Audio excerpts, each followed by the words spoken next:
Good afternoon, everyone. Thank you to those of you who are able to join me on short notice.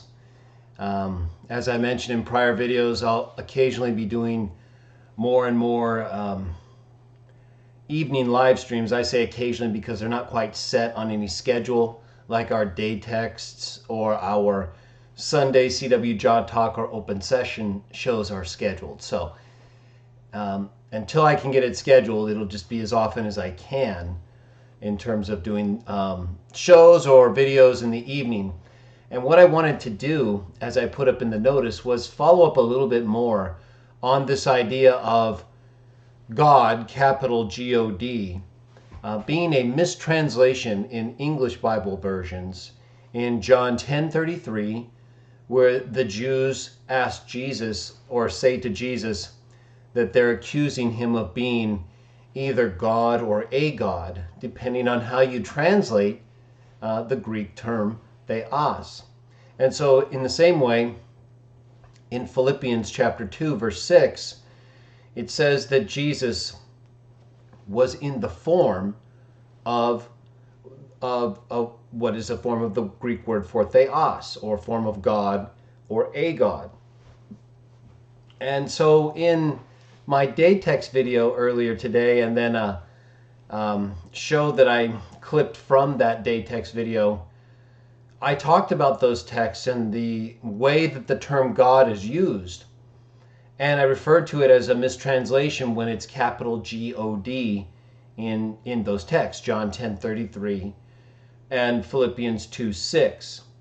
And I also, in my discussion in the day text and in the clip I made from it about decades of Greek grammatical abuse, links are in the description below, I referred to the letter of Pliny, where in writing to Trajan about the Christians, he talks about how the early Christians, this is right, early 2nd century, within the first 15, I believe, years or so. So very early, and in relation to the actual lives of the Christians who lived with Jesus, and those who wrote most or all of the New Testament. So I referred to that letter as another example, as I do in my response blog article to James White and to others on the assumptions of Trinitarianism, again linked below, where they will quote, Trinitarian scholars will quote Pliny's letter and cite it as evidence that Jesus was referred to as one worshipped as God. Capital G-O-D. And in fact, that's not really possible, because Pliny didn't believe in God, capital G-O-D, as a Roman, as a pagan Roman. Wasn't Christian Rome at that time, quote unquote. And so he would have, his understanding would have been as Jesus being another one of these different gods that he also worshipped, or at least how the Christians viewed him. So, but Trinitarian scholars will capitalize that as capital G-O-D, which would be, in my view, also a mistranslation of Pliny's letter to Trajan. Because it's not that the term cannot be translated capital G-O-D, it's that in that context of Pliny writing to Trajan in reference to the Christians' belief about Jesus, he wouldn't have had the understanding that Trinitarians do about God, capital G-O-D, which we'll get into in a moment, because it's more than one understanding, actually, as we'll see, and as many of you may know. But with Pliny, he would have only had the sense of another God, one of different many gods, like Paul wrote to the Corinthians. And so that's different from how the Bible presents the sons of God in terms of being gods who do only what the Father does, like Jesus, which I also talked about in the videos that this video is kind of following up on. But this is more specific to the use of the term God, capital G-O-D, in John 10:33 and Philippians 2:6, where it says Jesus was in the form of God or a God. And whether or not God, capital G-O-D, in either of those texts is a mistranslation, not because the term in the Greek text for God cannot be translated capital G-O-D, but a mistranslation in the same way that I would consider translating Pliny's reference to how the Christians viewed Jesus as God or a God if you did it capital G-O-D as well. So it's just not possible in the context in which Pliny had an understanding of gods in ways that he would have then associated Jesus as one of these so-called or believed gods by this group. But he wouldn't have, translating Pliny's reference to the Christian's view of Jesus as a god as G-O-D, capital G-O-D, is really a mistranslation because it doesn't accurately represent the context of Pliny's thought. No one can really argue that he had a developed understanding that would make capital G-O-D appropriate there. And in the same way, I will argue, although a little bit differently, but the same way contextually, in John 10:33, and I've done other videos on this before, I've given links below, but let me talk more about this capital G-O-D and why I say it's a mistranslation, similar to why I would say translating Pliny's reference to Jesus as God or a God, capital G-O-D, is a mistranslation. Because in John 10, again, like with Pliny's reference, it doesn't fit the context. In John 10, the Jews are saying to Jesus, "We accuse you not of a fine work." And I'm paraphrasing here, but I'm getting to the main part which I'm quoting, which is that you make yourself God or a God, okay? I'm going to just say both for now in reference because you're going to see that in most translations. John 10:33, most translations, I believe in English, you're going to see capital G-O-D. Make yourself God. Okay, so I'm not saying it's impossible to translate the term for God in John 10:33 as capital G-O-D. It's within the range of possible translations if it fits the context, of course, just like with Pliny and Trajan. And in the same way, I would say if you've ever read the works of Robert Bowman Jr. In his Jesus Christ, Jehovah's Witnesses, Jesus Christ, and the Gospel of John, I've written about it in my Jehovah's Witnesses defended editions, but in his writings he says, he even admits that in one sense, translating John 1:1, the reference to the Word, as a God is grammatically possible, but only if you adopt a pagan understanding, in his view, of the entire verse. So that's what I'm talking about. In the same way that Bowman would say a God in John 1:1 is a mistranslation, not because it's not possible to translate theos in John 1:1c as a God. Bowman wouldn't say that. I'm confident Robert M. Bowman Jr. would agree that you can translate theos as a God, but it depends on the context, right? And so he would say that a God in John 1:1c is not possible based on the context, not because theos cannot be translated a God. That's what I'm talking about. In the same way with Pliny, in the same way with John 10:33, the reason in John 10:33 the Jews cannot be accusing him of claiming to be God, capital G-O-D, is because Jesus' answer in quoting Psalm 82, where the sons of God are called gods, and of course he is the Son of God, the firstborn, but still a son of God. That tells you what they were accusing him of, because if they weren't accusing him of being a God like the Son of Gods are gods, then Jesus' answer doesn't fit, because Psalm 82 in no way addresses or justifies a person's claim to be God. What it does do is show that others, namely the sons of God, can be referred to as gods. And in the case of Psalm 82, they're receiving adverse judgment. And so Jesus even more so as one who only does what the Father does. That's why even in John 10:30 he says, "I and the Father are one." It sets this off. The Jews recognize that because he's basically saying, I only do what the Father does, which is what he's been saying the whole time. And so he's claiming such a close association that only a real Son of God could claim, which is why he quotes the text. He knows that's a major claim for a human being who has not yet appeared to be 50 years old. Remember, this is after John 8, right? So he's already told them that he's pre-existed Abraham. He saw Abraham's reaction to seeing his day. in the future based on the promises made. Now he's making statements about unity with the Father that only a real Son of God would make. A good Son of God, not one who's doing his own thing like the devil or others, which wouldn't fit Jesus anyway. So the context of his thought and teaching would only fit being the Son of God or wisdom, the Word, these other terms that are used of him or in the biblical text. But we're talking about being a Son of God here, John 10. So their question is, we're not stoning you for, or they're saying in response to him, why are you stoning me? And they say, we're not stoning you for a fine work, but because you make yourself theos, or I'm just referencing the term used, not the grammatical form of it in the actual text. So it's either translated God or a God there. And I believe the answer in quoting Psalm 82 only fits the translation a God. So it's a mistranslation when the context makes it impossible.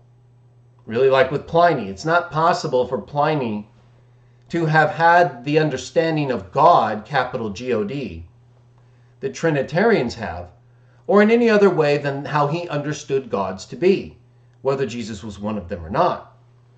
And so, with John 10:33, same thing. The context, Jesus responds, the use of gods, plural, and he didn't quote Isaiah 9:6 or some other text where he could have said, well, listen, this is what it says about the Messiah, and so this is why I said it, why I claim to be God or whatever. Though it's not what he did, and so it's not what they're alleging he claimed to be, unless we're going to say Jesus didn't answer their question properly. In which case, I believe they would have pointed that out. It would have been so easy to say, well, those are the sons of God against whom God's word came. That's true. But we're talking about you and what you said. We're accusing you of claiming to be God. So they didn't do that because they couldn't do that, because they weren't accusing him of being that. His answer was perfect because it showed legitimacy even against those against whom the word of God came, though they were sons of God nonetheless. And so, in that sense, capable of being gods in the way the Bible presents it. We're not talking about polytheism in the sense where there are different individual gods with separate identities, like there are with the other rebellious sons of God, I'm sure, when they choose to do their own thing. I'm sure they're not all following Satan, right? And it's the whole point, is to do your own thing, whether they do or not. I don't want to get too much into the metaphysical things, but my point is that being a real son of God, a good son of God, means you follow the Father like Jesus did. He did it more than any of the others to the greatest extent. And so that's why he's rewarded beyond any of the other sons of God. That's what Hebrews says, that he did these things that the other sons of God did not do, other angels did not do, Jesus did. The firstborn did. He's still a son of God, though, and that's why he quoted that text in Psalm 82. That's how you know what the Jews were saying, and that's why it's a mistranslation, I believe, because it would basically say Jesus didn't answer the question, and it would leave no explanation for why the Jews then didn't just point that out to him and say that because it so obviously doesn't fit, right? I mean, if you're quoting a text where other rebellious sons of God are called gods nonetheless because they're sons of God, because someone accused you of claiming to be God, Jah, the Father, or equivalent, well, then no one is saying that the sons of God are equal to the Father or to Jah in that sense. It's the whole point. But Jesus put himself in that category, the sons of God category, to which he properly belongs.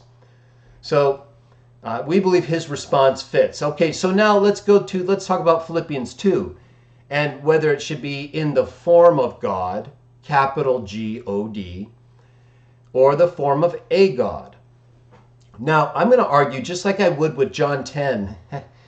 And well, we'll leave aside Pliny and Trajan for now. It's a little bit different. But my point is, you see the reason why contextually, like with Pliny to Trajan or with the Jews' accusation to Jesus, context determines how you translate these terms. Just because they're capable of being translated one way, you still have a lot more work to do. And even people like Bowman would agree to that, as I mentioned before in his work, where he states that a God is grammatically possible in one sense, but only if you adopt, in his view, a pagan interpretation. But we don't believe the sons of God being gods, as Jesus taught, and as other texts teach, is pagan. It's biblical. So we disagree with Bowman and others on that level. Now, Philippians 2. So with Trinitarians, and this gets us into the equivocation part of the discussion I wanted to have. Equivocation is when you use one term, God, with two different misleading meanings.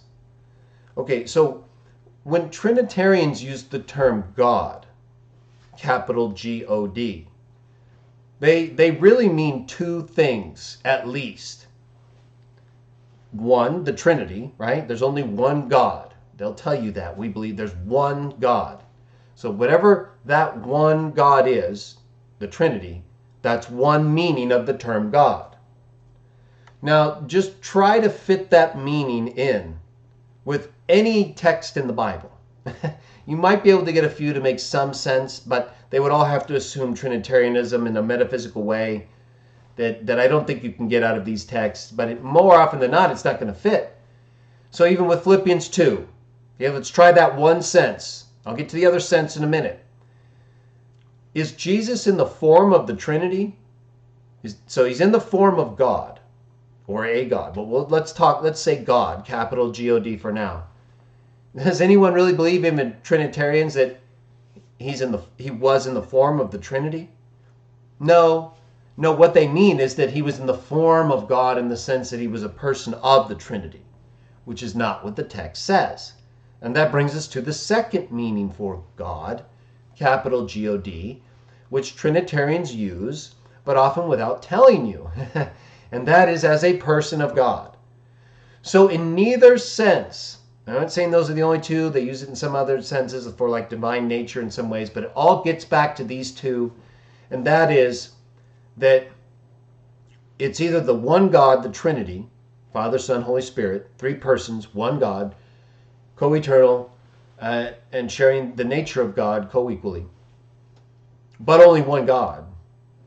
Or it's God in the sense that they accept, for example, John 1:1c for the Word as a person of God.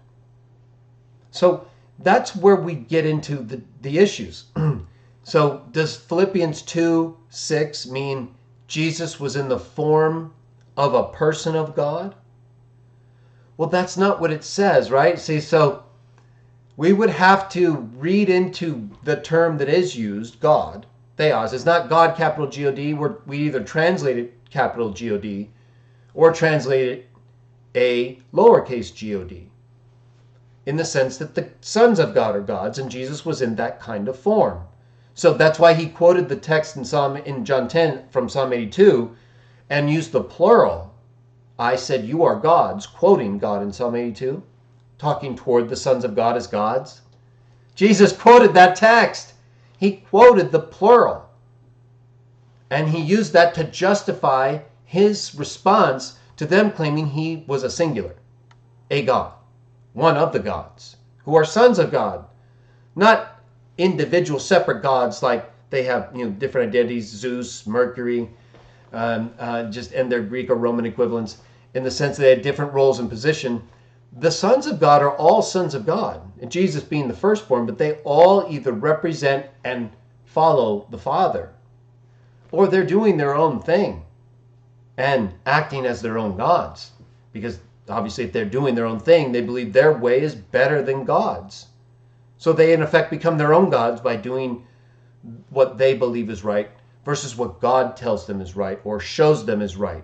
Jesus does them both, right? He told us he does what he sees the Father doing, and he does what the Father teaches him. John 7:16, 17, John 8:24 through 54, John 14, John 12:49 and 50. So these are not like, unclear teachings. These are very clear and repeated teachings that we're given in the Bible about Jesus and the sons of God. But in spite of all of this, the Father is the one God, according to Paul in 1 Corinthians 8.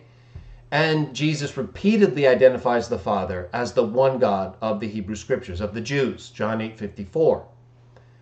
So neither Trinitarian sense of the two that we defined, and that I define more in my writings, that is the Trinity, or a person of the Trinity, not a God of the Trinity, right? See, this is where we really have to draw the line. The term in the text, for example, John 1:1c or Philippians 2, is God in Greek. Either capital G-O-D English or a G-O-D English. But it's theos, okay, in Greek, a form of theos.